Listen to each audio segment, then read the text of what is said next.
I'm going deaf! Ah! Welcome! If you can hear me over the ruckus. Turn that off, you crazy person. Hey! So they keep me awake! Oh my goodness. Here we go. It's crazy time. You're ready to listen to two loopy people. It's going to be exciting. Welcome aboard. Welcome back. It's going to be an exciting evening of shenanigans. Yes, we have a full agenda tonight. So, we have lots to talk about. Do tell. And I'm very tired, so... Oh, goodness. Okay. You're not late. You're just on time. So, let's start her off with Rebecca's Top 100 started today. So if you have not, well, officially, we had an intro, but the official Top 100 started today. So you haven't looked at it, head over there and visit that. But let's get into the show. So, do we want to start with Resolution or PAX Unplugged? Oh, we'll let you decide. First three votes. Boom. Is what we'll start with. Resolution or PAX Unplugged? Okay. Waiting. How long's the delay? 5 seconds. It shouldn't be very long. Oh, we got a PAX. Okay. That's one. Come on, slugs. Work it. Oh, you got PAX. PAX. That was everybody good say job, PAX. guys. You guys are on. So, I went to PAX Unplugged. Did you? Yeah. So, been there, done that? yeah, Got the t-shirt? I got the t-shirt. Woo! Look at you. So, okay. let's just give it. I'm gonna give you the full story, but feel free to interrupt me with questions. So, I'll poke him for you. I flew out Wednesday morning to Philadelphia. I've never been to Philadelphia. I've been to most of the Northeast. I've been to Pittsburgh. I've been to New Jersey, New York, all the way up. Haven't been to Maine, but I've never been to Philadelphia. Not even like as a stop for a flight or anything. Never been there. So I specifically went up one day early because the cons it's just a weekend con. It's Friday, Saturday, Sunday. That's all it is. The 3 days. So I specifically went up a day early so that I could do tour stuff on Thursday. So I came in Wednesday and I was just zonked. I ate dinner and that was it for me. I turned on the TV and fell asleep. But Thursday I got up bright and early, ate breakfast, and I just went a-walking. So the convention center is in downtown Philadelphia, right in the heart of the city. It's like 2 streets over from the City Hall, which is the second largest civic government building in the United States. It's humongous. It's like a square block. The city itself. Hall. Wow. Yeah. So that's crazy. So anyway, my hotel was right across the street from City Hall, 2 blocks from the convention. I decided I'm just going to walk because the old city, which is where all the touristy stuff, well, virtually all the touristy stuff in Philadelphia is in the old city. So you got Independence Hall, the Liberty Bell, Betty Ross's house, all the Revolution Museum, the Mint, just everything is in that part of town. So you're already getting Philly cheesesteak questions. Okay, I'll get there. I did have a cheesesteak at the end of the first day. So the old city is about somewhere between a third to a half of a mile away from City Hall. So I just decided I'm just going to walk.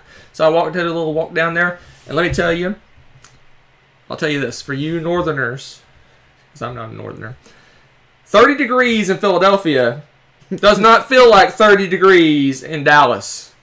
It was windy. It was bitter. It was bitterly cold for 30 degrees. I have told you that forever. Now you believe me. I mean, it was vindicated. It was cold, but it was mainly the wind.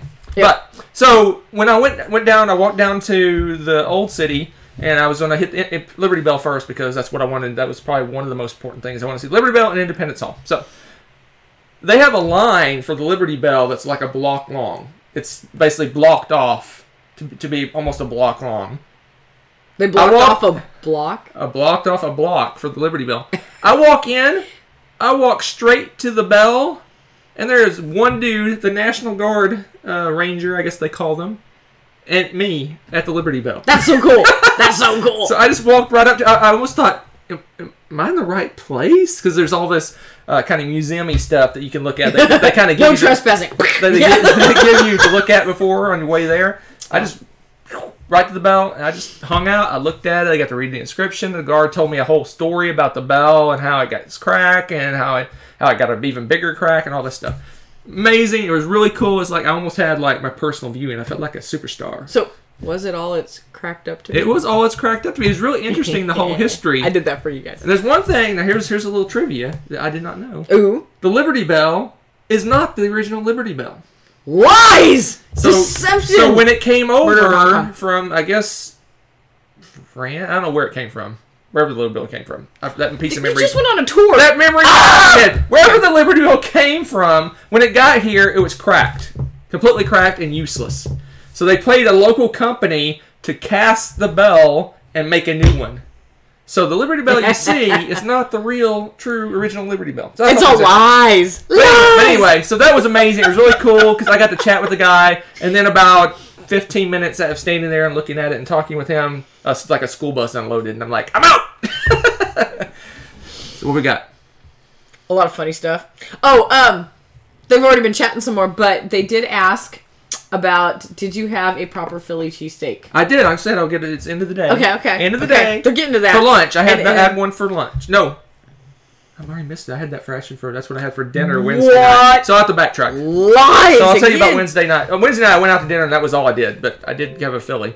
So, I did Liberty Bell, then I got out of the Liberty Bell and I walked over to Independence Hall, and I got all the way up to where you go in, and it was empty too. Okay. And they're like, you have to have a ticket. So I had to walk all the way back and get a ticket. But you didn't have a line, so no one cares. So I went all the way, the ticket line was empty. I got my ticket, walked all the way back. I'm like, I'm the only one here, why do I have to have a ticket? I went all the way back, and I went and saw Independence Hall, and that, like, it was surreal to me, that the Independence Hall. I don't know if you've ever seen it, but wow, it was like, you get vibes when you're in an old place like that. You just kind of feel this energy. It was really strange. Yeah, it's cool. It was me and like 10 other people. They do staggered tours, and it was a group of 10. And they showed us the Supreme Court building. So the Independence Hall was originally like the legislature of Pennsylvania. So they showed me the Supreme Court building, and then across the way, the Continental Congress took over the legislative area. And it was just, it blew me away. I mean, it was really cool because they have it. I assume it's like it was. They have the 13 tables set out for each of the colonies, had their own little table. And the ranger guy just did a story of, you know, who was representing each area and what they did and how they contributed. And it was just this weird energy of, like, this is a powerful place. Yeah, it's cool. It's like it was really crazy. And it was so empty. They opened up the second floor, which they don't normally do because it's too busy. They try to crank out the tours, so they don't usually let you do the second floor. But it was so empty, we did the second floor, and it showed the governor's office, which was originally the British governor, which eventually became Benjamin Franklin's office when the revolution happened. And it's just really cool. It was amazing. So. And then, to kind of like speed, you go through everything else so I don't spend all day. But those are the two coolest things. I also went down to the first continent, where the first Continental Congress was held at Carpenter's Hall, which is it's like a side business that was just built and said, hey, come to our Carpenter's Hall, we'll let you do your Continental Congress thing there. And they did that. I went and saw Betty Ross's house. I went and saw this old alley. I can't remember the name of it, but it has the original houses from the 1700s, and like people still live there in those original houses. I went to the Mint, which was amazing. I walked into the Mint. I think I told Tom this story. I walked into the Mint, and there's a tour. Basically, you go on a tour, and it's like you go through like a museum kind of thing. It's a thing to give you, like if you've ever been to a amusement park where they give you crap to do in the line while you're waiting in line to make you not bored. So they have this big giant museum, and then it circles around, and you get to see the entire factory floor of the Mint. That's cool. And they opened up all the machines where you could look into the machines and see what they're doing. As I was walking into the museum area, a guy was walking off the tour, and me and him were the only ones there. I had the whole entire museum and the Mint tour to myself. That's so cool. There was no one there. I mean, I would go along to one part and I'd see something. I'd go, oh, I want to go see. I could actually backtrack and go look at something else. Yeah, because there was no one there. And if you're in line with hundreds of people, you can't do that backtracking thing without being rude. It was really cool. It's like I had the place to myself. And I think it's all because several things. They said the weekend after Thanksgiving is their slowest weekend of the entire year. Yeah. And it was bitterly cold. So I was the only one there. I mean, I would go. Hardcore. It was everywhere I went. I was like me and maybe one other person. It was really, really cool. I enjoyed that amazingly. I encourage anyone who hasn't been to Philadelphia to make a day of it and do all this cool stuff. So Wednesday night, I went. What'd they say? Huh? Oh, apparently, the mic turned up high again. Oh, do it? Yeah. I can turn it down. That's all good. Because I was say I haven't been that loud yet, but I'm topping it I out. can turn it down a little bit. Because I'm crazy. Can you turn the gain, reach over and turn the gain Pardon. down? Put it like almost straight up. Hold on a second. Let's go. Boink. All right. We're back. Hopefully that's a little less crazy. So, amazing. So anyway, Wednesday night when I got into the Philadelphia, I was exhausted, but I'm like, I'm getting a Philly. So I pulled out my phone, I researched, I'm like, best places to get a Philly in Philadelphia. And consistently, 3 places came up. One was with 2 blocks away. I'm like, sold. So I walk over to that. I walked up to the inn, and again, since it's barely closed, it was me and one other dude in the entire building. Normally it's like packed, but there's me and like one other person. I walked up and I said, give me whatever the best thing you have. Yeah. So he gave me a Philly. They say Philly, a whiz Philly wit. Apparently that means with onions. That's the cool thing to say, wit. Anyway. So I get that, and it's weird because they have, I don't know if it's a northern thing or just this place, you buy your food and you buy your drinks and fries separately. Alrighty. Well, hey, some people are just there for the sandwich. They don't want the rest of that garbage. I guess. So anyway, I got that. I got pizza fries, which I've never had pizza fries. They were delicious. What the heck are those? It's fries with pizza sauce and mozzarella cheese. Delicious. But anyway, the Philly with Cheese Whiz, I am sold. When I went, there's a local Philly place that's really good here that has the Cheese Whiz, and I'm like, why would you put Cheese Whiz on a Philly sandwich? Well, because done. Glorious. It is. I am spoiled now. I won't. It's not going to be the same. You're not going back. It's never going to be the same. It makes sense because I'm getting texts during the day like, look at this, and I have a picture of a sandwich, and so that thing, I ate until I got sick. That's how good it was. I mean, not physically sick, but I was stuffed. I was like waddling back to my hotel. Walk. Yeah. That thing was crazy good. It was. So anyway, this place. Spend a little time on this. I know it's not board games, but anyway. They, instead of, you know how most Phillies you chop up the meat and you got it all chopped into little tiny little specks? Yeah. They had strips of steak. Ooh. And they say the other places chop up their steak because it's not any good. That's why they chop it up. That's hilarious. So they had strips and the Cheese Whiz and the... I'm not even hungry. I'm a believer. You guys have converted him. I'm a believer. So there's the Philly. That was... And I had a couple more at just kind of random places. Not the same. Good, but that place was awesome.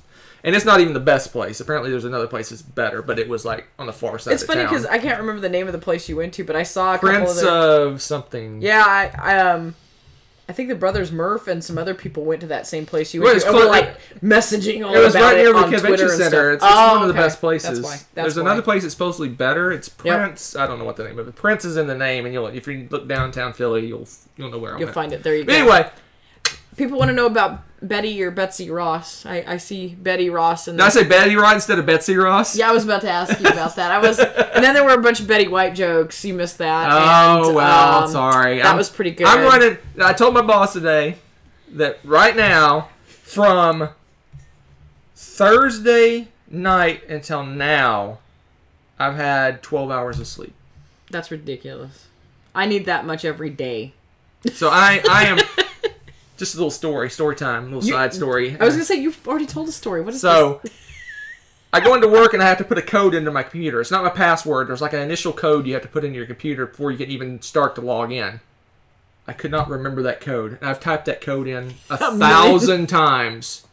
And I could not remember it. That's how tired I was. It was all the Philly cheesesteak's fault. It just... Man, I could not remember my code. And it's like, if you don't know that code, the solution to fixing that is they reset your computer. Oh, you would have been. Oh, and I just like I typed, your hard and it wasn't. Luckily, it wasn't where you typed it 3 times and you're locked out. You can put you can try a bunch of times. So I'm trying. I just could not do it. I was so frustrated because I had like 1,000 things to do today, and I was so frustrated. And finally, I said, I know what it was. Just close your eyes. And type in password. No. Close your eyes and just do it. And I did it and it worked. But when I sat there and tried to think of the number, I could not get it. It's all instinctual now. Because I started to type it and it didn't work, and then it just like the gears ground to a halt. I'm like, I don't know what this number is because I just did it from muscle memory. I don't even know what number I was typing. Anyway, so that's enough story time. Let's get to the convention. Convention time. Friday morning. Friday morning's the convention. I signed up to go straight into a mega game. Oh yeah. So first thing in the morning, Friday morning, I didn't want to deal with the mad dash for games and all that stuff. I thought it'd be super crowded. I just didn't want to deal with that. So I signed up for a mega game Friday morning. I'll say this. This one was not as good as the other mega game we played. Oh, really? Yeah. But did you have fun, though? I had a great time, but there was a couple problems with the game that I didn't like. Here are the problems, and then we'll move on to more of the convention. The mega game, it basically, you have all these nations that are vying for power. Okay. And they all have secret objectives, right? Cool. They all had these different secret objectives that they had to do. Then there's these corporations that basically help the nations through giving them resources and trading to try to accomplish their goals. Then there's all these side objectives that both the corporations and the nations can go for. About midway through the game, it dawned on me that the corporations are just basically NPCs, if you know what that is. Yes. We were just there as providing a vehicle for the nations to do what they wanted to do. Interesting. And I felt like I was like, you know, what is it when the background characters in movies? What are they called? That's how tired I am. People that aren't the stars of the movie, the people that do the small roles in the movies. Yeah. Extra. I felt like an extra in the mega game. Were you a tree? I felt like an extra. I felt like that red shirt. So I felt like an extra in the mega game. We were just kind of vehicles to make the game work. We did accomplish one of the side goals. We were I think we were one of the only corporations to do a side goal. That's how hard it is for the corporation to do anything in this game. Our role should have been staffed by the game itself, by people that run in the game. We did stuff that really the people in the game should have been doing. And on top of that, the role I got was so detached from the game that I really didn't feel like I was participating in the game. That's really weird. But by halfway through, I said, screw it. I'm going to play all the roles. I'm going to play the game how I want to play the game. So I went out and I started wheeling and dealing. I was supposed to be like the negotiator, not the negotiator, basically I met with the corporate, I was the corporate partnership with the nation partnership, and we talked and negotiated, and we played a card game. Did you sell used cars? You're like... But I said, screw this. I started doing trades, wheeling and dealing. I started doing everything. And I started having fun. But I would have had much more fun if I was actually a nation as opposed to the corporation. Because corporations didn't do anything on the map. That big map, you know how the mega game has a big map? We did nothing on the map. We were just basically ways for the nations to get resources. Is all it was. Interesting. So very disappointing, but I still had a good time. That's cool. That's cool. But convention itself, 200 exhibitors. Wow. I was looking at the map thingy. 200 exhibitors. See if I can find that and show you guys. It's crazy. And the big boys were there. We had, the Wizards of the Coast, Asmodee was there, and all the Asmodee, Fantasy Flight, all that sub-companies to Asmodee.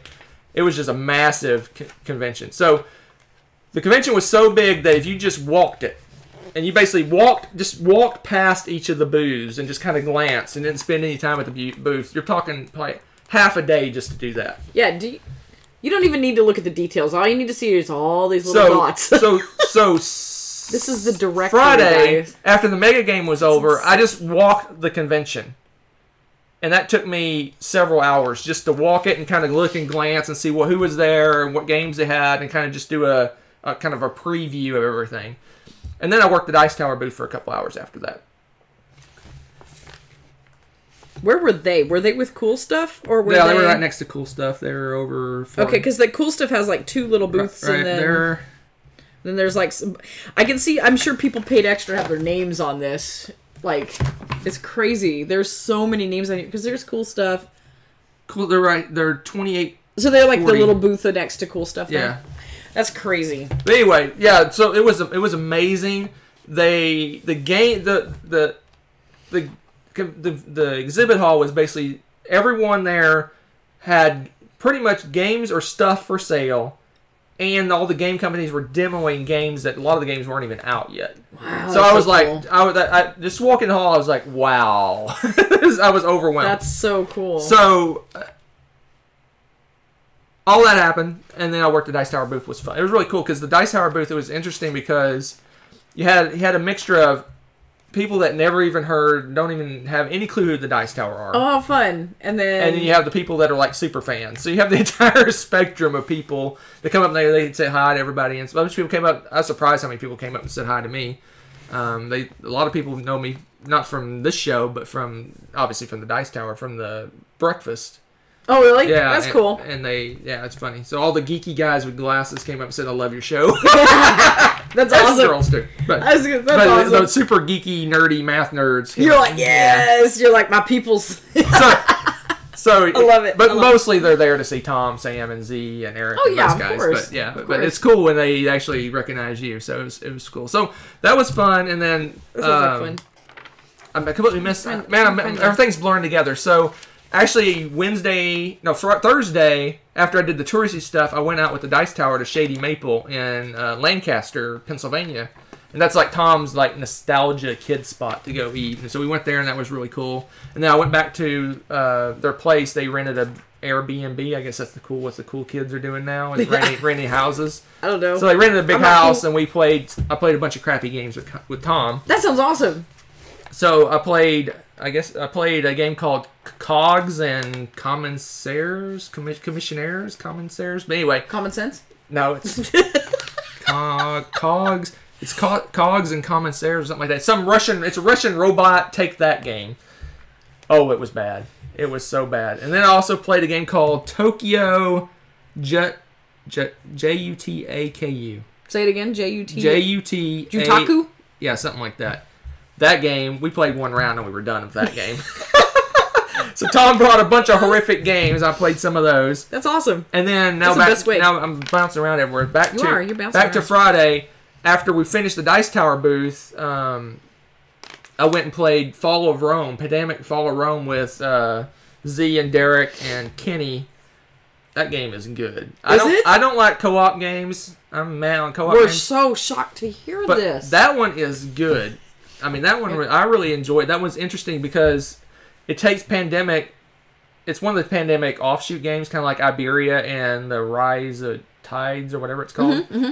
But it has a Roman theme, so basically you're trying to convert all these barbarians scattered throughout Rome, and it has a cool, you know how normally when you put cubes on the board, they just go to the spot where you draw the card and you put them on a certain spot. Yeah. The cubes kind of march to that spot. Yeah. So basically it pushes the line forward. So if you got a place that's over here, there's all these spots that go to that. You take the cube that's closest to the spot and you basically push everything forward a space.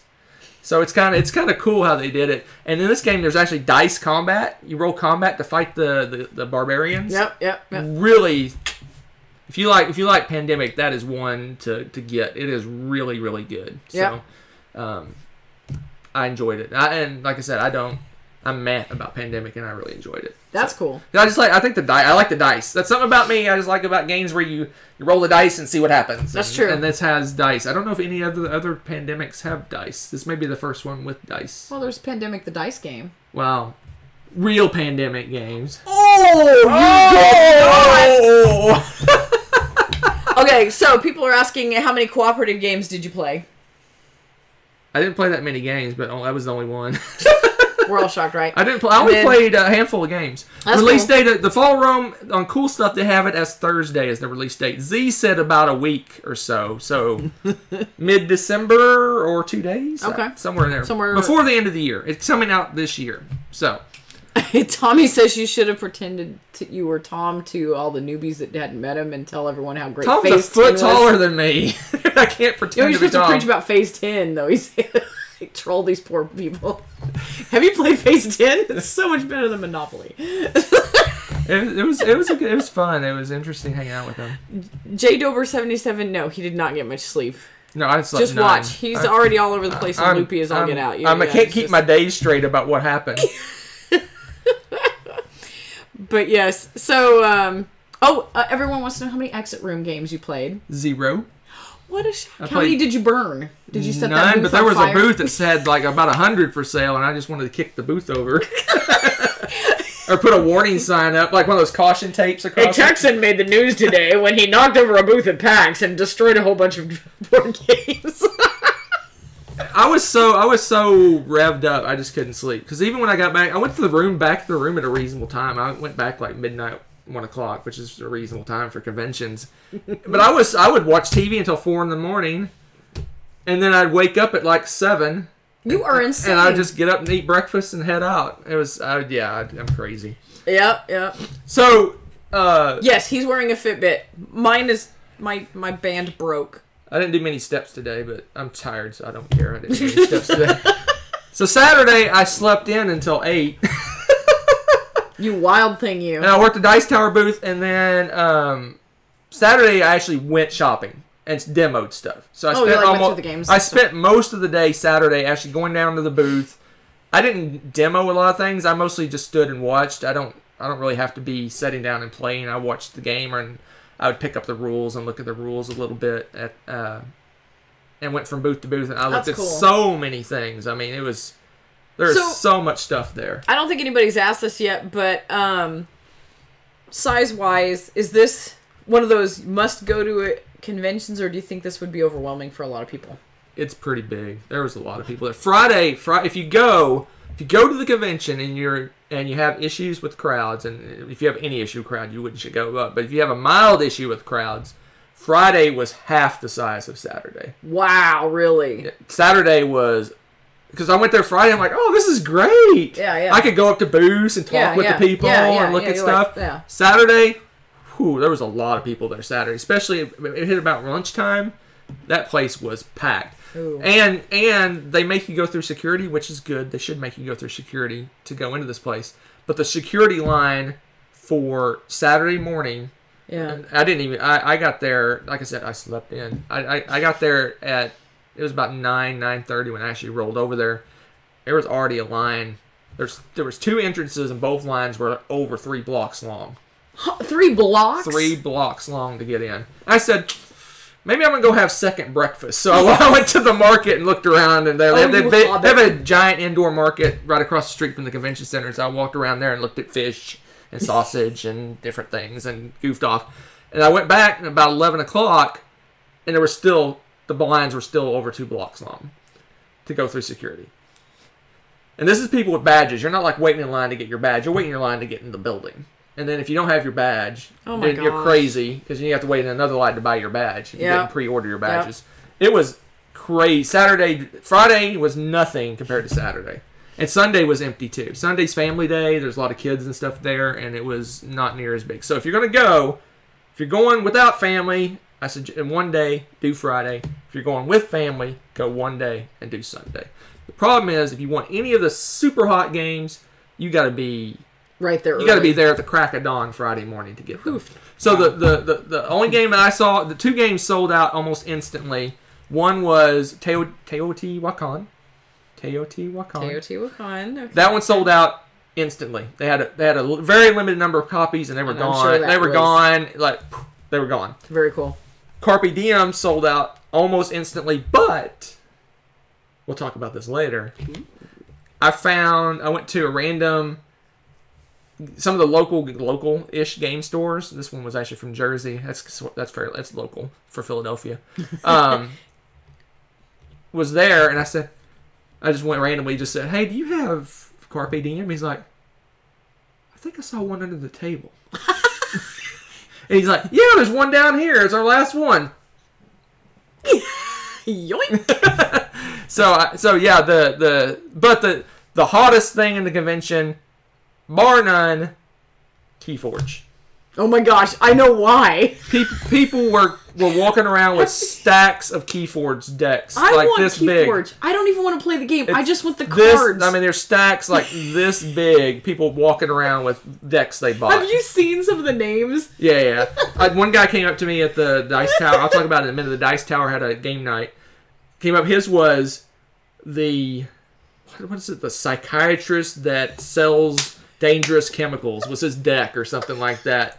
I'm like, what is this? I love that game so much. The psychiatrist that sells dangerous Oh man, chemicals. I live for everybody's posts. No, the pharmacist. The pharmacist. I don't know why I said psychiatrist. I'm very tired. The pharmacist that sells dangerous It's chemicals. all good. It's all And the first believable. card in the deck was blood money. Yes! And it was just random. It's blood money was the Oh my first gosh. card. This makes me so happy. Yes. Yes. So Keyforge, people were just buying that as quickly as they could take it out of boxes and put it on the shelf. Keyforge was good. Was that a real one, Zachy? I want to know. What's he that? who basically headbutts heaven. Please tell me that's a real one. I've seen stuff like that That's in kind of what online, they are. and they're hysterical. They make me. But so anyway, happy. Keyforge was just insane. People were That's buying that. amazing. People were buying that like it was like crack. I mean, But it is. I want some because they're the stupidest, most amazing cards. Okay. So James wants to know if that place was paxed on Saturday. It was paxed on Saturday. But I will say this, PAX, and I'll go into to Saturday night and Sunday here in a minute. PAX, that group, they know how to run a convention. No offense to other conventions. Other conventions do an amazing job. They are insane. Everything is on time. Oh, everything okay. runs smoothly. They got helpers like anywhere you look. You're gonna see someone that can help you. That's cool. The aisleways, a lot of conventions, the aisleways between booths are like a person and a half wide. Their aisleways were 10 feet wide. That's awesome. That's awesome. They had 200. They had 200 vendors, but that's why I said it took so long.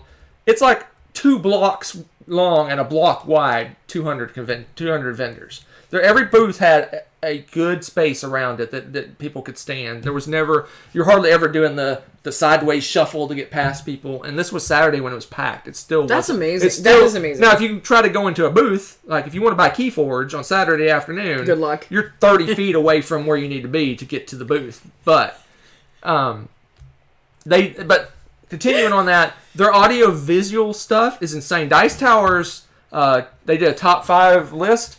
It looks like it was a Hollywood production. That's cool. I mean, the mics were crisp. The video was like high res. They had big, giant high res screens up front. That's cool. It was like, I'm like, this is insane. And this is that's the standard. That's their standard. And Tom did a little. They did a little thing. There's like a play and learn room. He taught everyone how to do role player, and they had like an overhead projector set up for him to show how to play the game, and it was really cool. So they blew me away with the organization. The only minus I have, and this is a minus I assume with any convention, is I don't know if it's any convention, but the food inside the convention hall was horrible, and the prices were like, I don't know if you've ever seen, is it Ren and Stimpy where the top of his head blows off? It's like, ah! I had a small Philly sandwich and a Pepsi, because I only give you Pepsi products. Oh boy. A small Philly sandwich and a Pepsi. How much do you think that was? $7. $17. Ouch. $17. What do you got, Six Flags? What's going on here? $17. And this was a little bottle of soda and a little Philly. $17. Ouch. Insane. But they get you because to go out of the convention, you gotta go and do that security. You gotta go through security again. So you eat like a hobbit outside the convention, and then use it and live off of that. But they let you bring in what you want. So the next day, I got smart, and I just put a bunch of snacks and drinks in my bag, and I was carrying around a backpack, basically a refrigerator full of crap on my back. I had like monsters and snacks and food and all sorts of stuff. So I only had the only time I left was to go out for dinner when the convention hall, the exhibit hall closed. That's funny. What have I missed? You missed the girl who punches sharks and the symphonic drifter. I love these names. He who legitimately calls upon birds. So. Saturday night, birds. like I said, that's a good transition. So Saturday night, Tom did taught everyone how to play role player. That's cool. So all these people came as probably have fun. I love role player. 70, 80 people in a big room, and like I said, he had over a projector. He taught everyone how to play role player, and then whichever person who won the game at that table got to take the game home. Wow, are you serious? And this was all sponsored by PAX. That's so cool. So they asked Tom, "Hey, will you teach a game?" And they just did this. That's Then what they did is after that was done, because that was the last thing in that room for the night, is they let the Dice Tower use that for open gaming for the rest of the night, and so everyone could just bring in games and play games, and all the Dice Tower people kind of fanned out and played games with people. That's so all the cool. contributors and stuff. And I was kind of roaming around, and Tom said, "What are you doing?" I said, "I'm talking to people and socializing." He's like, "You're playing a game with me. Get over here." And he brought me over here, and there was a whole group of people around the table. Because Tom knows I'm an idiot when I play games. You've seen me play games. But anyway, so we played The Pretender, which is a cool little social deduction game. Oh, dear. So imagine Spyfall meets charades. What? So what it is... Oh, I could get behind this. So what it is, and I liked it kind of. I think I would have liked it more. I never got to be the pretender. But anyway, so what it is you have a topic. So let's say it's like types of food. Maybe that's the topic, right? So then you have a number from 1 to 10 on the card. And so before you look at the card, everyone looks at the card, everyone gets a card, and the topic is types of food. So you have a list of food number from 1 to 10, and then someone just says a number like 6. So everyone around the table looks at number 6, and it's like, let's say it's bacon. Sweet. Okay. Right. So the word's bacon. Okay. One person looks at their card and it says pretender, pretender, pretender, pretender, pretender, pretender. They don't know what the food is. So then, starting with to the left of the person that picked the number, you have to charade bacon. Oh my gosh! And if you're the pretender, you have no idea what it is. You're just like so everyone charades bacon around the table, and then at the end, someone goes. Everyone discuss who they think the pretender was, and then everyone does the 1, 2, 3 shoot and point at someone. Oh, if the majority points to the pretender has to guess what the food is. So you can't be so obvious, just like in Spyfall, that the person knows what the food is, or he'll guess it, right? Yes. So the few times we played it, everyone was so obvious. The pretender always figured out what it was, but we always figured out who the pretender was. But then after about 4 games over, the pretender realized he has to imitate someone else, but tweak it a little bit. Oh dear heavens. This is great. But the power game is to be obscure. Yeah, and then everyone's like, ooh, thoughtful. Like for example, if the answer is bacon, you make a pig sound. Think of how many different foods are made with pork, right? Yeah. So you basically can do obscure things. Okay. But then if you make a pig sound and the person next to you makes a similar sound, you're like, okay, are they just imitating what the person before them did, or are they just... What's going on? So it's oh my gosh, silliness ensues. That's glorious. So that one was pretty fun. I mean, I think it's inherently a little bit flawed until you have that one. You're going to play 5-6 times before you realize, okay, like how it flows and everything. Yeah, I need to be obscure but not let the people know. And then if I'm the pretender, I can't obviously copy someone next to me, but I can look at maybe just a couple people go before me. I can kind of do a mishmash of what they're doing and try to trick it up a little bit. Very cool. But I would say we probably played it like 10 times because it takes like literally a round takes 30 seconds. It's so fast. So we played it like 10 times or more.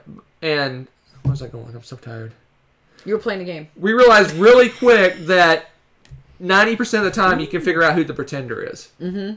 So the whole game is the pretender trying to guess what everyone else, and I thought that's kind of flawed. That takes half the game away, right? True. So anyway, that's why I gave it kind of a lowish rating. It'll be fun to go through it, but not one of those you want to play over. It devolved down into the pretender just trying to guess, and everyone else being obscure enough to mess with that person. Because we really almost never picked the wrong person. Yeah. Okay.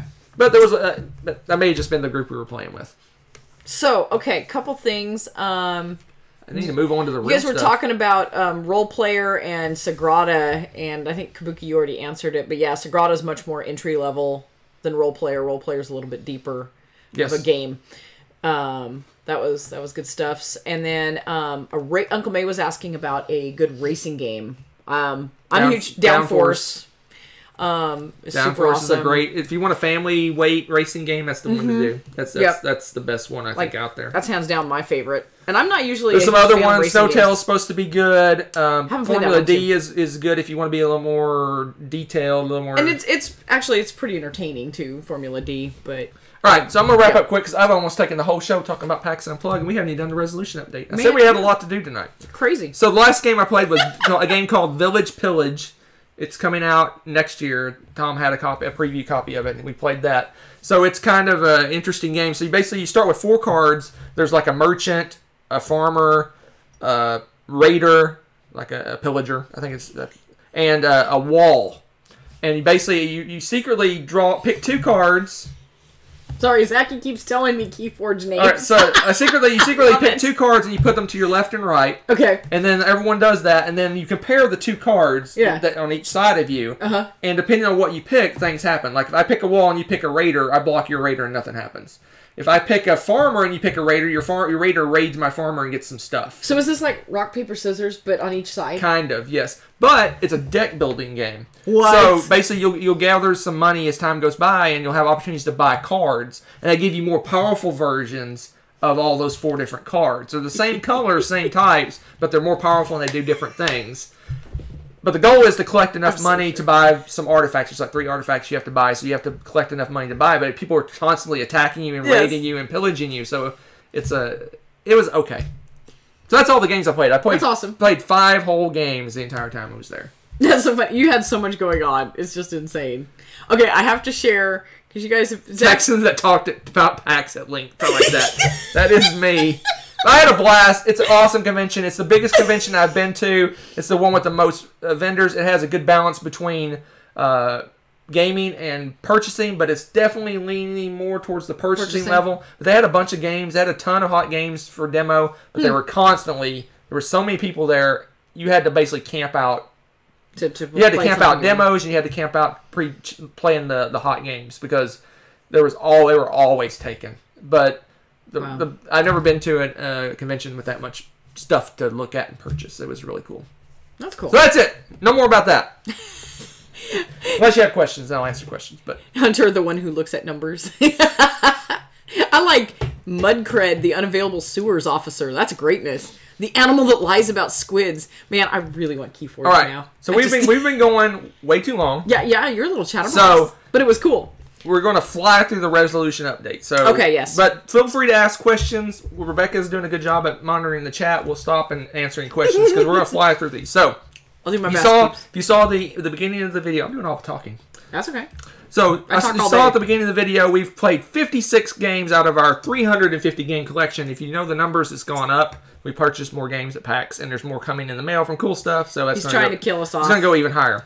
That's exactly 16% of our collection. So we're 16% of the way where are we supposed to be at? So today is day 65 since we started this. Okay. Out of 365 Okay, days. so we're 56 out of 65. Okay, so we're 17.8% of the year has been completed, and we've completed 16% of our games. That's not too bad. That's not too bad. Well, yeah, this is like the hardest. We have holidays and summer coming up. So yeah, okay. Holidays and summer coming up, but that's when we get a lot of our gaming done. Yep. So we should be at 63 games played, and we're at 56 games played. That's not too shabby. Last Tuesday, we were exactly caught up. We were exactly on pace, but we have not played a single game since last Tuesday. Yeah, but it was good. If you stop talking, you'd pass out and fall asleep. That is very true. It's probably true. I'm running on adrenaline. So we're 7 games behind schedule, but I think we're doing good. I think because Thanksgiving break, man, we cranked them out. So we played 17 games in our collection since we last talked. Yes. And that's all within a 4-day period. It was nuts, in 4 days over Thanksgiving, we played greatness. 17 games in our collection. Oh, don't stop, Zachy. It's very entertaining. I love it. All right. So we're going from the lowest to the highest. This is the lowest? The one on the left. So my number 17, we're going to do the rankings, and again, we're going to go fairly quickly. Number 17, I rated this game a 6, just because I hate the roll and move aspect of Trivial Pursuit. But this version is... This is your cue. The best version there is. You ranked this the lowest out of all our games. Yes. How dare you? How dare you, Here's the thing. I Lord of the love the Rings. trivia in this game. I love how the game plays. Except that whole roll again dance that you do in Trivial Pursuit just makes me want to like punt the board off the table. But you have a black rider chasing you. I know you have a black rider chasing you, but the roll again, you roll a 5, roll again. You roll a 4, roll again. I roll a 5, roll again. Roll a 4, roll again. Roll a 2. Okay, I got something finally. That just drives me completely batty. I don't know why, it just does. I hate that. It doesn't like you much either. But it's great. If you like, that one's based on the movies. Its questions are from the movies, Lord of the Rings. Doesn't have some, it has some book questions. There's too. a few book questions, but it's some basically based on the movies. I love the trivia in it. The trivia is fun. It's interesting. It's really obscure, and you have to really think about it. If you have to know the movies to be good at that game. But I just hate that roll again thing. It just makes me want to just rip the board in half and throw it out the window. Way to be speedy. All right. Next up, number 16. So I rated that a 6. Then we have a whole gambit of 7s come up because I only use whole numbers. I rarely do halves, but I really should be more diverse in my ratings. But here comes a whole conga line of 7s. The first one on this conga line is the Duke. Whoop whoop. I don't like abstract strategy. Abstract games. This is, if you want to get somebody hooked on board gaming that is like a chestnut, pick this game. This game is glorious because you flip it over and then there's different moves for each piece. Oh my gosh, I love this game. This game is awesome. Uncle May asked if there was a list. There is a Google Doc. I need to really research how I can share those without people editing them. I don't know how to do that. So, I could probably help you with that. So, yeah, as soon as I figure out how to share those things without people editing, I would. When we have time, I'll show you. I would do that, but I'm very tired. But yes, I do have a Google Doc that has our entire collection. Well, not our entire collection. What we're considering our entire playlist valid for this resolution and all the games we played. All right, the Duke. It's an abstract strategy game. It's like chess, but when you move your pieces, they flip over and they have different powers. It is quite good. All right, number 15. We played this game. And yes, that one. No, that one. We played this game, and we just first when we finished, first thing out of our mouth almost simultaneously was this game's dated. Yeah, it just feels old. It does, and it makes me sad because I still like it a lot, but compared to the other games that we've played, it really does feel old. There's so many games that do more with it now. Yeah, it's just too light. It's too simple. But it doesn't really make. At the same time, though, I think this is a good family game. Kabuki said it's dated because it's 1901. Nice. All right, let's move on. It's dated, it's old, but it's still fun. It's a good gateway game. Onward, yes, we got to fly through these. Number 14. Oh, I was so disappointed. I wanted to like this game. I love the Gnomes of Zavendor, the Mines of Zavendor. Meh. It is so meh. It is a big, thin box. Yeah, I'll show him it's how a to do little that, Tommy. skinny box of I'll show him how to meh. change it. Skinny box of meh. I just didn't like it. It's just. I'm so getting you a T-shirt that just says meh. It's so random. It's just everything that Gnomes isn't. It just. Yeah, I do like Gnomes a lot more. Luckily, it was only $5. Yeah, don't pay more than that for that. All right. I'm assuming you're going here next. Did you back and forth it? Next is I staggered it. This is the next one. Pick a game. Raptor. Thank you. I'm like, Rebecca likes this game. 17. It's meh compared to other games in our collection. Because when I say it's meh, it's 7. I still enjoy the game. I like it. It's not a bad game. We just have 400. Yeah. I've played 400 games that are better than this game. That's the thing. I was going to say, in our collection, that is a meh because we usually, 99% of the games we have in here, we research thoroughly before we purchase them. We don't have any. It's 8 and higher for these games. We don't have any bad. Horrifically bad games. No, so when we say 1901, it was like, meh. I mean, it's compared to the other stuff we have. So here's the thing. The 5 games I played with Tom, I would rate a 2, a 3, a 4, a 4, and a 6. Chubby. And the 6 is that Pretenders game. So that tells you how... yeah. 7's still good. It's just... I enjoyed the Pretenders, but I give it a 6. In comparison. It's all relative. We have a ton of amazing games. But yes, you probably won't see any... 5s and 6s are probably going to be the lowest rating you're going to see for any game in our collection because if they're that bad, they're not in our collection anymore. That's hilarious, but man. It's meh compared to Champions and... You're rubbing off on the Dice Tower crew because they were saying meh a lot in their top 10 for 2018, they said. Oh, were they? I did say a lot of meh at the booth. So. That's hilarious. But anyway, Raptor, this is a thematic abstract strategy This game. one's so much fun. Like, Let her talk about this one. I just think it's funny. I mean, yeah, there's times when situations will come up where it can kind of break it a bit because of the cards you get. I swear this game, But- if you play the right cards on the first turn of the game, you can almost lose the game. It's possible. And I'm like, that's broken to me. Potentially. But I like the... Champions is meh. Kabuki, exactly. you're the admin. Get rid of that loser. Anyway, Raptor, you're either the scientists or you're the raptors, and you have a mama raptor and all these cute little baby raptors, and you're trying to keep your babies awake and safe and away from the scientists, and the scientists are trying to shoot the little baby raptors with these dart guns and then haul off the sleepy little guys to their labs, and it is just, it's hysterical. I like the game. She likes it's this game fun. much better than me, but this is my ratings. It's also great. Next up is... Club. What is next up? What is I'm next tired. up? You are crazy. 12. Where's 12? You have to read me the name. Onitama. Another abstract game. Another good abstract I actually game. enjoy this one. This is probably one of my favorite. I think Santorini may be my favorite. But Really? This Okay. is one of my favorite abstract games just because I just like that all the pieces basically have your 5 moves. Yeah, you're limited. That's it. And you really And you know what and moves you have are to think coming. about how they're going to cycle through. Yeah. I like this one. This is a good one. It gets a 7 just because I don't like abstract games, but it's a good for an abstract game. I really enjoy this one. Yep. Any comments? It's a good game. I love it. Yep. So I like it. Yeah, it's a good one. All right, next. Since we're still doing the Congo line of 7s, Dun, dun, dun. the next one on the Congo line is the left. You could just say the name of the game. Medieval Academy. This one is... I like the drafting. This is a drafting game where you draft cards and you're going to move up all these various tracks. Based on where you're on the tracks, you'll get victory points or not lose victory points, etc., etc. I like the drafting in this game. The drafting is really cool. Yeah. But have we played this 2-player before? I don't think we have. We played a 2-player, and I did not like the 2-player. 2-player is I did not like how the 2-player worked at all. Yeah, 2-player is like, ooh, this knocked it down a peg for me.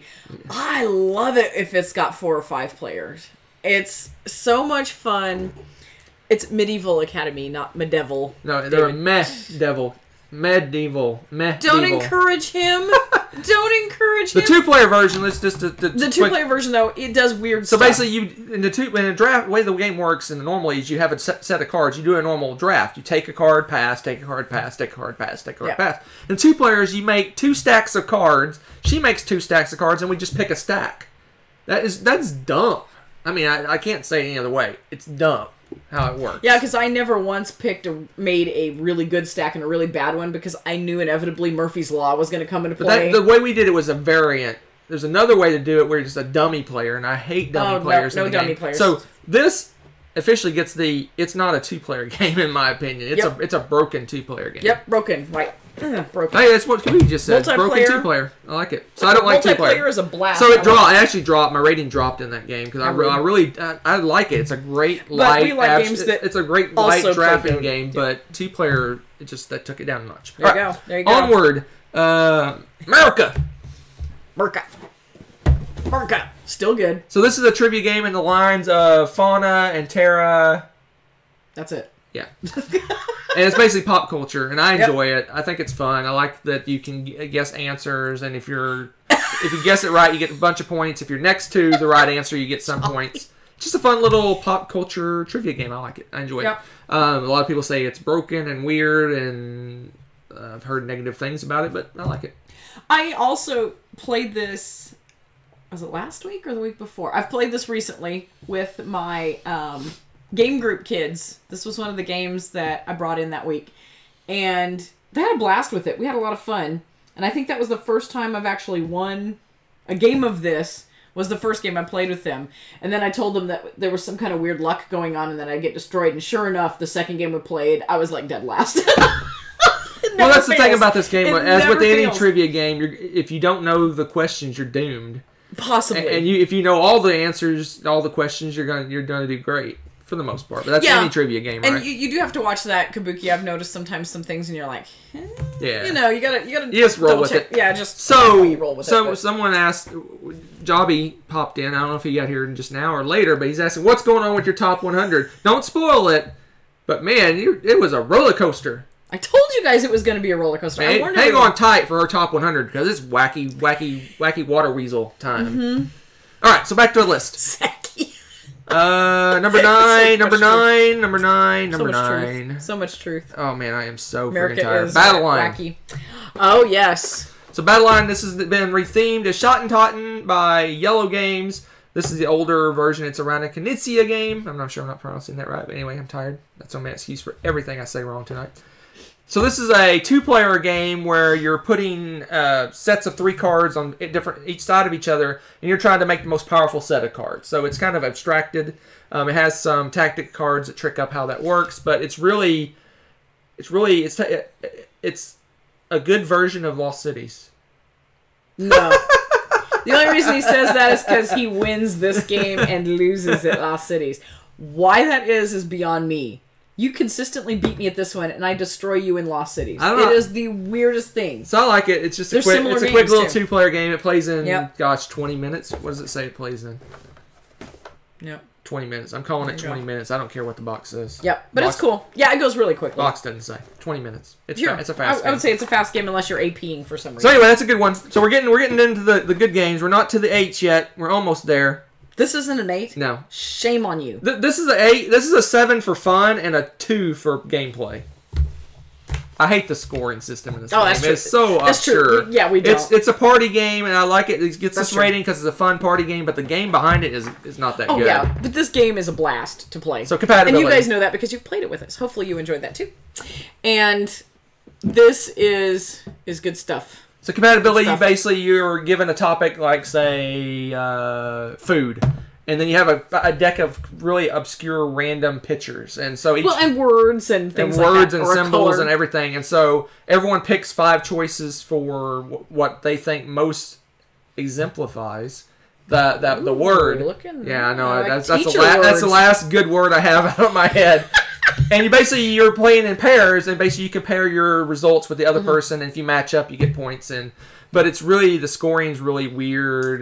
But that's not what the game's about anyway. No, the game's about laughing and seeing or having fun and finding out who you're compatible with. Yep. The scary thing is we played with her parents.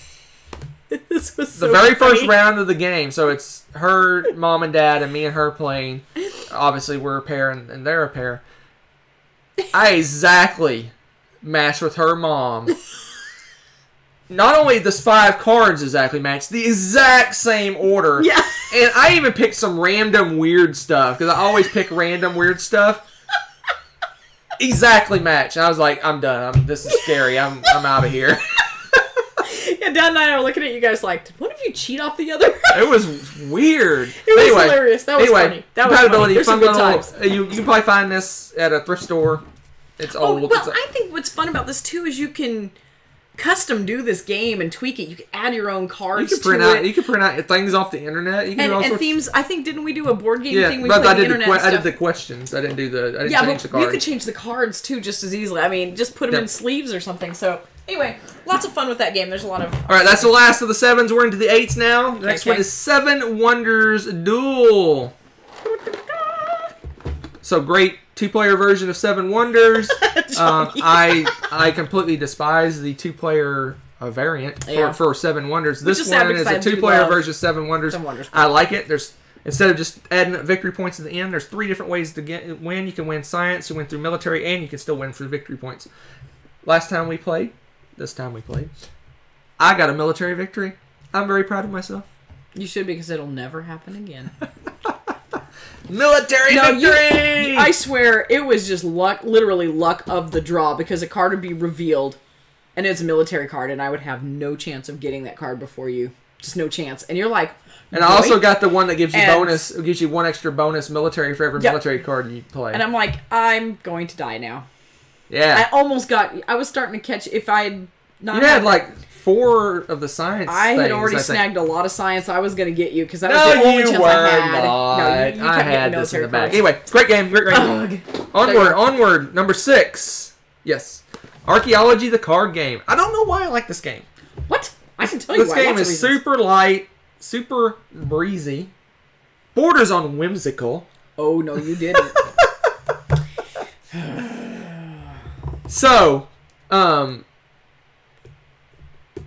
it's a great game. it's a great little light set collection game. It's got Press Your Luck. It's got a little take that ishness stuff. Thievery. It's got. I just like it. It's a type of card game I like. It plays quickly. It has that decision angst. A lot of card games, you look at your hand and it's obvious what you're going to play. This has some decision making in it. It's just the right weight, the right amount of time. This is like what I would consider like a filler game, but it's a great one. And it even has haboobs. The sandstorm. Haboobs? That's what they call sandstorms. You say haboobs? That's what they're called, the sandstorms. You didn't know that? That's what they're called. Oh my gosh. Can't take you anywhere. All right, where am I? Oh man, I am. All right. Fast. I'm just. Wait, hold on. No. What did we just do? Oh yeah. So we're on my number 5. We're already to 5. Did I skip something? Thanks, Kabuki. Vindicated. She's like, hey, look, Haboob, it's a sandstorm. Check that out. Number 5 is I'm keeping Kabuki around with me. So my number 5 is Alien Frontiers. Get the scary sleepy dude next to me, I'm telling you. So I really like this game. The only reason I think it gets as... It's not a higher rated game because I really like how the game plays. It's just... It just seems like your dice rolls really matter in this game. Oh, yeah. And we had like a runaway leader issue. Because of the dice rolls. Yeah. I just tore away and I more than doubled your score in this game. Because we're so surprised I was the one that rolled poorly. And honestly, I mean, I was maximizing my plays as best as I could and streamlining as best as I could, but you can't overcome the fact that you never get 3 of a kind or something to be able to get those extra dice or to be able to, to do that stuff. And I even got the bonus that helped me accelerate building colonies since the only way I could do it was do it the slow way. I was maximizing it, but I still could not catch you. I think it may be a problem in the 2-player version because if you do 3 players or more players, if someone gets ahead, you just beat up on them and raid them and do all sorts of bad things. Instead, you only have one other target, and it's kind of like, having a younger sibling. I really enjoyed this one. This is a good one. I like dice placement games. This one's got some meat to it. I like it. Well, this one's kind of fun because we have all the goofy looking dice and stuff. That's kind of fun. All right, number 4. Is that number? This is where we jumped from the 8s. We're into the 9s now with Altiplano. Altiplano. Oh my gosh. Altiplano. So we got the expansion for Altiplano, the Traveler. So we played Altiplano with the expansion. Yeah, I love Altiplano. This is a great game. It's one of my favorites. It's in my top 100 somewhere. I don't know where, middle of the road, probably in the 40s or 50s. I love this game. It's fun. I like the pool building with the bag. I like how... Zachy, in the expansion, there is a better first player token. It does not fall apart when you touch it. So, that's the only thing good about the expansion, but we'll get there.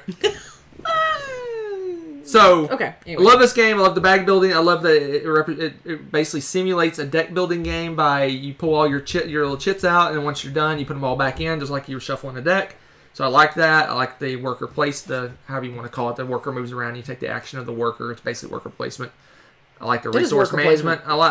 This is a really fun game. I really enjoy it. This is 1,000% unnecessary. Sorry to whoever made this game. Lewis and Stefan Malls and Rainer Stockhausen. This is a completely... about if we were doing top 10 unnecessary expansions, this would be right up there. That's true, because what else was in there besides the... the gems. I ignored it almost completely. Rebecca did not even play the expansion. That tells you I did too, sort of. This is a completely unnecessary expansion. Yep. To the point where I don't know if we would even normally play with it. That's how unnecessary it is. I utilized the expansion that it provides. The cards are cool. It gives you another location, a way to trade out resources and do resource management. It has events. I like the events. The events are okay. Yeah. But this middle part, we hardly even... I just dabbled in it just to see what it was like. I like that, Tommy. I probably would have done better at the game if I just left it alone, honestly. Maybe, but there's some good cards in there.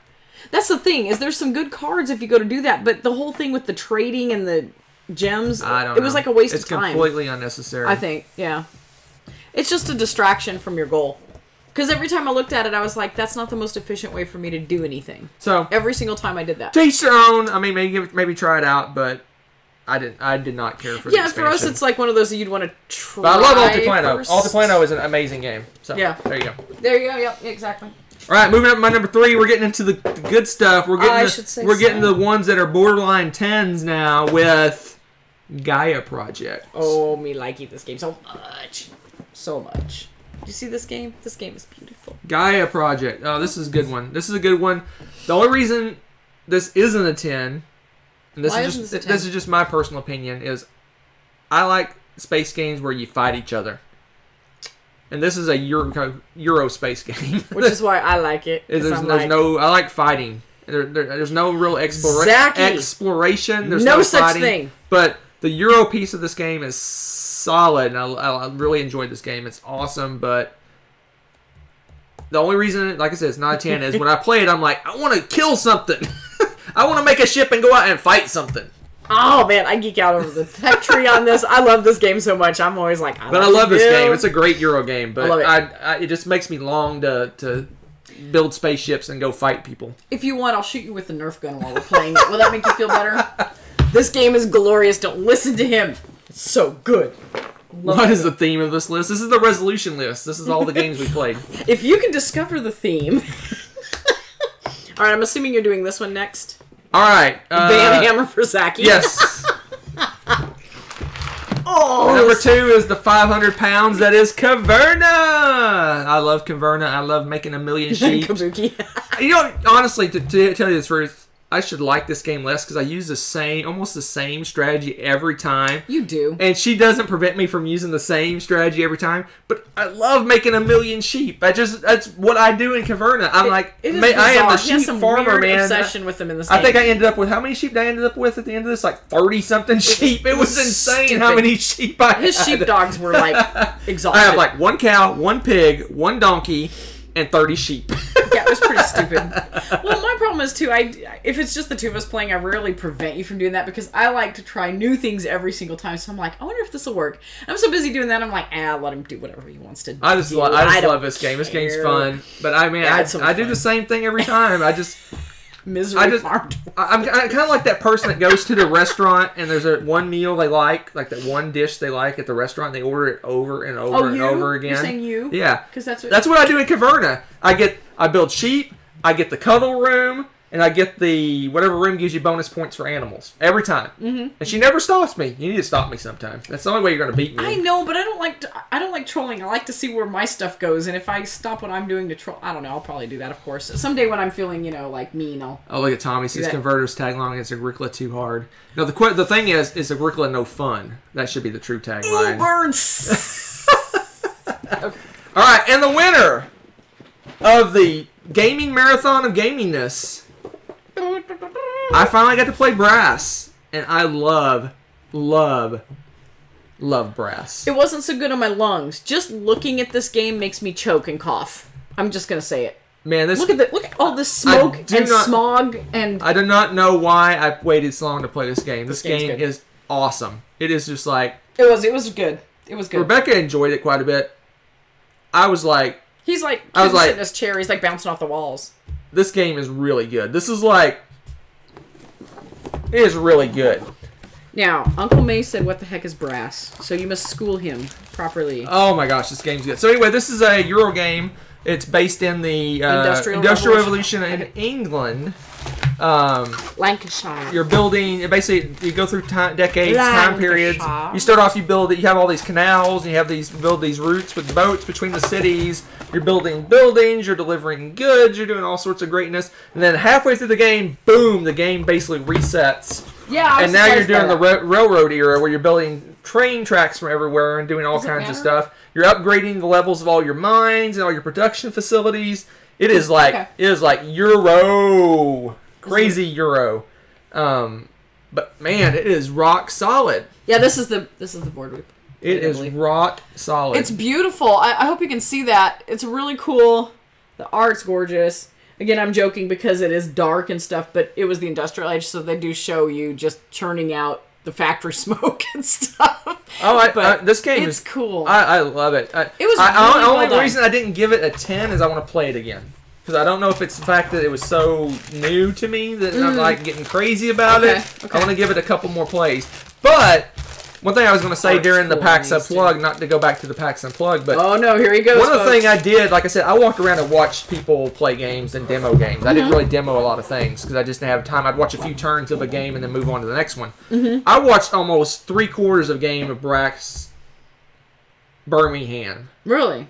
And I think I made like that one even more than that one. Really? Because it tricks it up. There's another resource. There's just it's just a little bit more going on. It seems like in Birmingham. I may be wrong just from what I saw, but gosh, that game looked good. I was like, you need to get up and leave so that did I say Brax? Man, I am tired. Yeah, it adds beer. So you have a beer resource, and it has little kegs of beer that you or barrels of beer that you put on the board. It looked really cool, so I'm probably gonna buy that one anyway. So 2 hours later. But man, Brass was amazing. The only reason I didn't play Brass is that I read 2 reasons. Is I read it was crazy long, and it wasn't that the new version. I don't know about the old version. The new version wasn't that long, and the 2-player version in the original Brass supposedly is horrible. Oh, okay. But they wrote new rules for 2 players, and I thought it worked great 2-player. I thought it did too. All it did is shrink the map down a little bit. Okay. Yeah, that's true. We couldn't reach those areas. Now, Tommy had heard it was a little fiddly with rules. I didn't think it was too bad. There was something, I can't remember what it was. You had trouble with a little bit with figuring out if you were in connected with the market or not. That's right. That's what it was. Connecting with the market is a little bit weird. That I agree with that being a little bit fiddly, but it wasn't such that it retracted from the game really for me, if that makes any sense. So it's there, and I could see it being an issue, but because there's two things you have. There's 2 different rules, adjacency rules, if you want to, for lack of a better word. There's connected to a location, and then there's things that's part of your network. And that, for some reason, I had trouble. 2 different things. So you have to be connected to the market, which means that you can use other people's routes to get to a market. Yeah. That's connected. But then the network is actually your area. So basically, if you follow a path that only your things, that's the network, and there's different rules. So there's a little bit of fiddliness, but I think after you play a while, it kind of kicks in and you figure out what's going on. So a little bit off topic, but still on topic of games. Kabuki wants to know how far you are in Red Dead Redemption 2. So here's the thing. I'm one of those people, whatever the word. Like I said, I can't talk because I'm very tired. English. I'm one of those people that is easily distracted. Oh, yes, he is Mr. SideQuest. So I'll be riding along and I hear some lady, help, I'm in trouble. I'm like, oh, gosh, I gotta go save her. So I'm like going on a mission. I'm like, I just ride off the road and go save this person. It is hilarious. And it's like, oh, can you take me back to town? I'm like, oh, fine, I'll take you back to town. I'd ride her all the way back to town. I'm like, what was I doing again? Oh, let's go play some poker. I'll walk in and he's just playing poker randomly, and he'll play for like a day in the game, and I'm like, oh my gosh. So it's like, so through by percentage wise, I'm like 56% through the main story, which is impressive considering how much you do the random crap in that game. But I'm trying to do all the different challenges and all the achievements. I'm a lost cause, but. See, and I did the same thing. When I get bored with doing all that side stuff, I go, okay, okay, let's do a story mission. I go do a story mission, then back to the side stuff I did again. the same thing when I was playing Skyrim, except I went on too many side quests, and eventually I let that vampire storyline get out of hand, and they ended up killing one of my main dudes in the town. Oh, jeez. And I'm like, I can't buy anything from that store now. And I'm like, I guess I'll go take care of the vampire problem. I love side quests, man. Yeah, you just get off into the weeds. I think the amount of time I spent in the game already, I could have solved the game 10 times over, but I like doing weird stuff. I got all the gambling achievements. That's one of the first things I did. It's like, how do I want to do that? I want to be the gambler. So I did all the gambling achievements. It's fun. The game's outrageously good. Yes. And I'm tired. I've been talking the whole time. No, I think it's hilarious. I talk all day at school. All right, so we're going to start wrapping up. So we should. It's been like way over. You guys are hilarious. So You're just a few with things. Us. If any of you watching this came up and talked to me at PAX Unplugged, thank you so much. Oh my gosh, the all the encouragement I got was insane. It makes it all worth it. And and this is no knock on the Dice Tower, but if you're not any of the big name people, you hardly get any feedback on what you're doing. You have no clue. Is anyone even watching my segment? And so many people came up. My favorite moment is when someone walked up and they reached out their hand and Z was standing next to me. He thought he was reaching for Z, but he was reaching for me, and I just started laughing. That's so funny. So anyway, I know so many people know me from the Dice Tower. Very few people know me from this channel, but I the encouragement was awesome. And just I was like floating around. That's fun. It was so great. And like I said earlier, it was all geeky math nerds, which is the best thing about that. I love that. I love that so much. I love it. So there's that. But to transition, tomorrow morning we are leaving for the Dice Tower retreat. We're crazy. I'm going to be so tired. She's driving tomorrow anyway. I have a feeling I'm going to be getting a workout because I'm going to be hauling your unconscious carcass around. Man. I just dragging him like so tomorrow morning style. we leave for the Dice Tower retreat, which is I think Dice Tower did a call out for people to come down to Homestead and spend 4 days and do like a mini. It's basically a local convention is what it's turning out to be. Yeah. It's run by the Dice Tower. And so we're going to do that, and I'm looking forward to that, and I'm going to take it easy. I'm actually going to sleep in. She can go crazy gaming, but man, I need to catch up on sleep. I am tired. Yep. I am dead tired. Yep. So. Yep. And yes, I see some great ones. Yes, Zachy, he will be drinking some Monsters, and actually he'll probably be, in fact, do you see what's keeping him going right now? Here's a shameless the only plug. reason why I'm not face planted on the table is this Monster. Yes. That's so funny. Oh, Uncle May said one of your episodes helped him convince his missus to get a game. Oh, cool. That's great. Oh, didn't you already get the legendary buck in Red Dead? Didn't you go hunting for that already? I've gotten. Man, sorry. I've done about half of the legendary creatures. I got the bear. I got the coyote. It was the bear I watched the, you hunt the bear. That was funny. Fox, I think it was. I got half of them. Kabuki, you're not missing anything on the energy drinks. They all taste like chalk. Just understand. This one is delicious. Although that one is really Mango good. Loco is delicious. That is actually delicious. That one does not. Family Showdown, sponsored by chalk. This one's delicious. That one actually is good. It's horrible. It's tons of calories. They're horrible for you. It's absolutely horrible for you. You're not missing anything. But it's delicious. Ultra Sunrise. Ooh, I haven't tried that one, Zachy. Ooh. But yeah, that one's the only one that I can tolerate. The rest of them seriously taste like chalk. Seriously. But see, the thing is, I despise coffee. I cannot drink coffee. I've tried coffee. I love coffee. I've literally put half cream, half straight cream, like heavy cream, like the really strong stuff. Yeah. And coffee, and then sugar. Oh gosh, how did you? And the toffee taste was too strong. To tell you how bad it got when I was finishing my undergrad, I was drinking straight black coffee. The bad stuff that they make in like the office for the classics people. Yeah, I'm just telling you, I only when under dire straits do I drink the straight black coffee. I have to have flavored something. Man, I'm signing off, and we haven't even done the. All right, here we go. Quickly, new games I bought. He doesn't want to get offline. Good Critters. It's a retheming of Teeth Toshin. It's a that game is hilarious. It's basically a bluffing gangster game. It's all about bribery. It is hysterical. So I got this. And I do have a cool stuff order coming. We'll open that up next week. Ooh, Gaming Wife. This one's for the girls and Rebecca. I've heard good things. The girls are excited when they saw that too. Who's Marty? Oh man, I'm so tired. Oh. Fluffy Meeple? Yeah, Fluffy Meeples, yes. Yeah, I met them.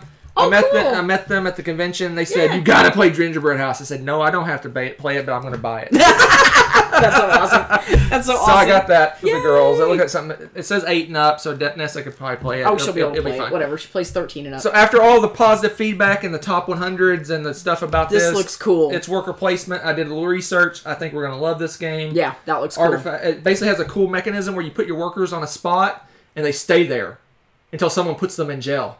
Yes. So anyway, this looked fun. I'm and then of course, I'm throwing you in jail. No doubt this had to happen. Well, yeah, it had to happen. The name alone. There you go. Okay, guys, seriously, it's in Latin. It has a really generic, boring-looking euro. This is going to be a great game. You can tell by the crappy cover. I am so stoked. So stoked. So these are the ones. I'm gonna go ahead and spoil. Wow, that's really high.